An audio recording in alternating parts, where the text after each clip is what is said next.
दोस्तों, आपने अक्सर ये महसूस किया होगा कि हम घंटों पढ़ाई करते हैं, लेकिन जब एग्जाम का टाइम आता है तो दिमाग बिल्कुल ब्लैंक हो जाता है। हम सोचते रह जाते हैं, अरे ये तो अभी ही पढ़ा था, याद क्यों नहीं आ रहा।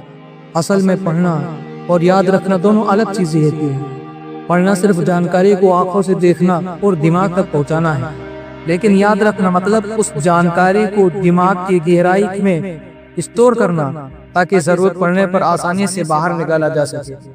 तो आज के इस वीडियो में मैं आपको बताऊंगा कि पढ़ा हुआ लंबे समय तक दिमाग में कैसे याद रखें।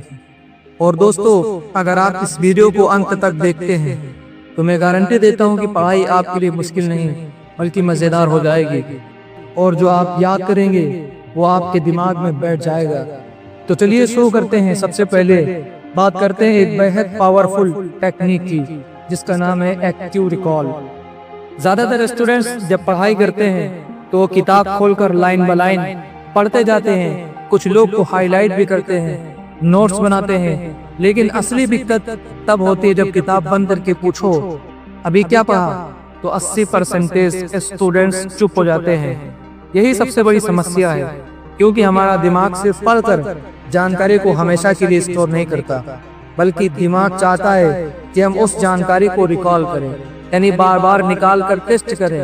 एक्टिव रिकॉल का मतलब है पढ़ाई करने के बाद खुद को टेस्ट करना।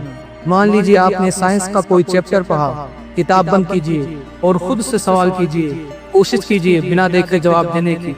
शुरुआत में मुश्किल होगा, लेकिन यही अभ्यास आपके दिमाग को मजबूत बनाएगा। एक्टिव रिकॉल के फायदे, अगर एक्टिव रिकॉल के फायदे देखे जाएं तो नंबर 1, आपका दिमाग बार बार जानकारी को गहराई से पकड़ता है। नंबर 2, जहां भूलते हैं वहीं आपकी कमजोरियां सामने आती है। नंबर 3, एग्जाम हॉल में भी जब कोई सवाल आता है तो दिमाग तुरंत रिकॉल करता है। प्रैक्टिकल तरीका, पढ़ाई करने के बाद 10 मिनट निकालकर अपनी कॉपी में 5-10 सवाल लिख लीजिए, फिर किताब बंद करके उन सवालों के जवाब खुद से लीजिए, या फिर जोर जोर से बोलकर समझाइए। ये बिल्कुल वैसे ही है जैसे कोई क्रिकेटर सिर्फ बैटिंग देखकर सीखने के बजाय मैदान पर प्रैक्टिस करता है। पढ़ाई को सिर्फ देखने से नहीं बल्कि खुद को टेस्ट करने से याद रखा जा सकता है। एक और उदाहरण समझिए। मान लीजिए आपने जीके में पढ़ा भारत का संविधान कब लागू हुआ।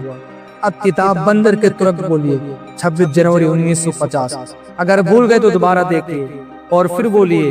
ये छोटा सा अभ्यास धीरे धीरे आपके दिमाग को ट्रेन कर देगा कि हर जानकारी तुरंत रिकॉल हो। दोस्तों, एक्टिव रिकॉल इतना असरदार है कि दुनिया के top medical students, UPSC students and researchers भी इसी टेक्निक का इस्तेमाल करते हैं, क्योंकि दिमाग को जानकारी देने से ज्यादा जरूरी है दिमाग से जानकारी निकालना। तो अगली बार जब आप पढ़ाई करें तो सिर्फ पढ़े मत, खुद से पूछें, खुद को टेस्ट करें। याद रखिए, पढ़ना आसान है, लेकिन याद रखना एक्टिव रिकॉल से ही मुमकिन है।